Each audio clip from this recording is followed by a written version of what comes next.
Natalie said, adopting the calming voice she'd used while talking me through delivering my twins into the world almost a decade ago. I left the state, not the universe. After seeing that billboard, I'd like to leave the universe. The billboard isn't that bad. You look good with crazy curls. Liar, I look like a vampire poodle that just peed on an electric fence.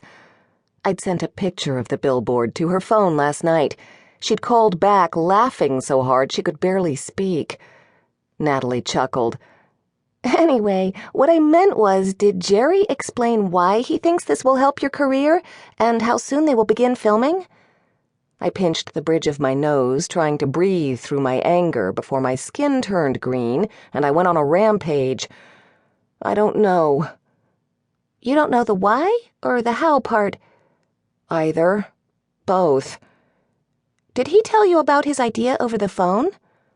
No, he was sitting across the lunch table. All three of my co-workers had been there, too. Judging from their reactions, which ranged from a growl of disapproval to a gasp of surprise, none of us had expected this to be the reason Jerry had insisted on a work lunch meeting today. Were you daydreaming about Doc again at the time? Natalie asked. Doc was the furthest thing from my mind, I fibbed. Yes, my boyfriend had been on my mind throughout the meal, especially after last night. But not at the moment Jerry had dropped the bomb about the TV show. I wasn't going to admit that to Natalie, though.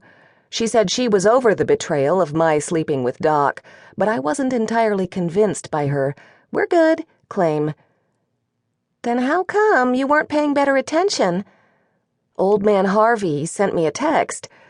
I didn't elaborate that it was actually a picture of a dead cow. At least, the bigger chunks appeared to be bovine, hooves, head, and sections of hide.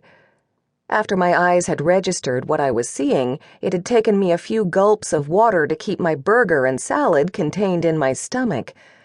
During the internal struggle not to vomit, I'd missed everything Jerry had been telling us. Harvey has a cell phone now? Natalie asked. That's going to make him more dangerous to the local female population. Doc got it for him a few days ago. Why? Because Harvey insisted he needed it to protect me better when Doc wasn't around. Geez, Harvey's really taking this self-appointed bodyguard duty seriously. Yeah, well, after that creepy shit at the Opera House, and the even weirder stuff going on out at Harvey's ranch. I don't mind the company, and you're like 5 states away. When are you coming home? I told you last night that I leave in a week. Do you still have Harvey's booby trap set up outside the back door? No, Aunt Zoe made him take it down. She didn't like having a stack of old truck batteries wired to her porch light. A Deadwood police car slowed on the road in front of the diner. I ducked out of view behind the pickle-mobile. I can't see this ending well. You mean Old Man Harvey and his phone, or Jerry and his big idea? Both. If I didn't have 2 kids to support, I'd... My phone beeped in my ear. Hold on, Nat. I have another call. I looked at the screen. An unknown number with the local area code appeared. My finger hesitated over the ignore option. What if it was an emergency about one of my kids? I accepted the call. Hello? Violet Barker, a woman whispered with a hitch in her breath. I plugged my other ear to block out the sound of passing traffic. Yes? I need to talk to you. There was an accent there, but I couldn't quite place it. I pressed the phone harder against my ear. Is this about a house to buy or sell? It's about what you are. What I was? I doubted she was referring to my status as a single parent with an ever-shrinking savings account. Maybe she'd heard about my ghost-loving reputation, or seen my billboard. Have we met? Nein, Scharfrichter.